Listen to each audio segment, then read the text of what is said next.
Breaking news. Panchayat ఎన్నికలు ముగిశాయి. సర్పంచులు బాధ్యతలు చేపట్టారు. కానీ ఈ ఎన్నికల్లో ఓటమి పాలైన ఓ అభ్యర్థి చెబుతున్న మాటలు ఇప్పుడు అందరినీ ఆలోచింపజేస్తున్నాయి. ఆమె ఎవరో ఏంటో తెలుసుకునేందుకు ఓసారి ఆమె చెబుతున్న మాటలు వినండి. గెలుపొందిన ప్రతి ఒక్కరిని ఒక క్వశ్చన్ అడగాలనుకుంటున్నాను. అనా, మీరు 5,000 ఓట్లుంటే కోటి పైన ఖర్చు పెట్టారు. ఎట్లా రికవర్ అవుతాయి? మాక్సిమం నెలకి 5 లక్షల పైన ఫ్రాడ్ చేయాలని అవి రికవర్ అవ్వాలంటే. పోనీ రాష్ట్ర ప్రభుత్వం నిధులు ఇస్తుంది, మీరు పనులు చేసుకుంటే బిల్స్ వస్తాయి అనుకున్నా రాష్ట్ర ప్రభుత్వం దగ్గర నిధులు లేవు, మీరు పని చేసుకున్నా బిల్స్ రావు. ఎట్లా రికవర్ అయితే? మీ ఫ్యామిలీస్ రన్ అవ్వాలి. మీరు మళ్ళీ వినాయక చవితులకు దసరాలకు పెట్టే అమౌంట్ కావాలి. మీరు సంపాదించేది పక్కకు పెట్టండి. ఇవి రికవర్ అవ్వాలంటేనే నెలకు 5 లక్షలు అవుతుంది. ఎట్లా రికవర్ అవుతుంది? నాకు అర్థం కావట్లేదు, నిజంగా చెప్తున్నా. 3,000 ఇచ్చినోడు కోటు పడుతుంది, 2,000 ఇచ్చినోడు కోటు పడదు. ఫుల్ బాటిల్ దగ్గర కోటు పడుతుంది, హాఫ్ బాటిల్ దగ్గర కోటు పడదు. బిర్యానీలో మటన్ వేసినోడు కోటు పడుతుంది, చికెన్ వేసినోడు కోటు పడదు. ఇంత ప్రజలు ఉన్నప్పుడు ప్రజలు నాకు నిజంగా ప్రజలు అర్థం కాలేదు. అన్నిటికన్నా నేను బాధపడ్డ విషయం ఏంటంటే, బీటెక్లు ఎంటెక్లు చేసి కూడా జస్ట్ 2,000 ఇచ్చి ఒక బిర్యానీ పెట్టి బ్లాక్ డాగ్ ఇస్తే ఓటేసి, ఇంత దౌర్భాగ్యపు వ్యవస్థలో చదువుకున్న వాళ్ళు ఉన్నప్పుడు ఎవరైనా ఏం చేయగలుగుతారు?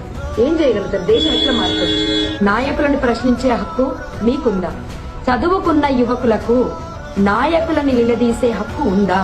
లేదు. మీకు ముమ్మాటికి హక్కు లేదు. నిలదీస్తే నిజంగా చెప్తున్నా, అది మీ తప్పు కూడా. నేను చెప్తున్నా, ఏ హక్కుతో అడుగుతారయ్యా మీరు గెలిచిన నాయకులని? ఏ హక్కుతో అడుగుతారు? బుద్ధుందా? నిజంగా చెప్పాలంటే 2,000 full bottle Black Dog bottle food, వీటి కోసం ఓట్లు అమ్ముకునేటోళ్ళు రేపు ఎట్లా అడుగుతారు? నాయకులను ఎట్లా ప్రశ్నిస్తారు? మీరు ఇప్పుడు ఫోన్ చేస్తారా? నాకు ఈ పనులు కావాలి, ఆ పనులు కావాలని అంటారా? మీరు చేస్తే వాళ్ళు ఎత్తుతారా? వాళ్ళ తప్పేముంది? నిజంగా చెప్పాలంటే వాళ్ళు బిజినెస్ చేశారు, మీకు ఓటు వాల్యూ ఇంతని చెప్పారు, మీరు అమ్ముకున్నారు.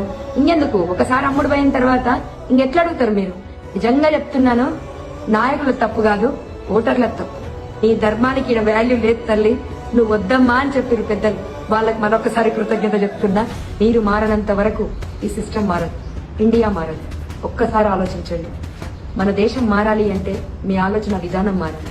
ఎందుకు చదువుకున్నాం? నాకు పడ్డ ఓట్లయితే నాకు పరిచయం లేని వాళ్ళు వేసిన ఓట్లు, ఓన్లీ నా గురించి విని వేసిన ఓట్లు అవి. వాళ్ళకి నిజంగా మనస్ఫూర్తిగా కృతజ్ఞత చెప్తున్నాను. ఒక్కడుగు నేను వేసాను, నాతో పాటు కొన్ని అడుగులు ముందుకొచ్చాయి. ఎంతైతే అంత అయింది, అంతే మొండిగా పోరాడతాను. మార్పుకైతే ప్రయత్నిస్తాను గట్టిగా. తెలంగాణలో సర్పంచ్ అభ్యర్థి నాగర్ కర్నూలు జిల్లా చారుకొండ గ్రామంలో సర్పంచ్గా పోటీ చేసి ఓడిపోయిన లావణ్య గౌడ్ చెబుతున్న మాటలవి. తెలంగాణలో సర్పంచ్గా గెలిచిన వాళ్లు ఒక్కొక్కరు దాదాపు ₹1 కోటి పైగా ఖర్చు పెట్టారని ఆమె అంటున్నారు. ఖర్చు పెట్టిన మొత్తాన్ని రికవరీ చేయాలనుకుంటే నెలకు 5 లక్షల అవినీతి చేయాల్సిందేనని చెబుతున్నారు. డబ్బు, బిర్యానీ, మద్యం బాటిళ్లకు అమ్ముడుపోయి ఓటు వేసిన వాళ్లకు నేతలను ప్రశ్నించే హక్కు లేదని లావణ్య అంటున్నారు. జనం మారనంత వరకు ఇండియా మారదని ఆమె ఆవేదన వ్యక్తం చేశారు. లావణ్య కామెంట్స్ ఇప్పుడు వైరల్ గా మారాయి.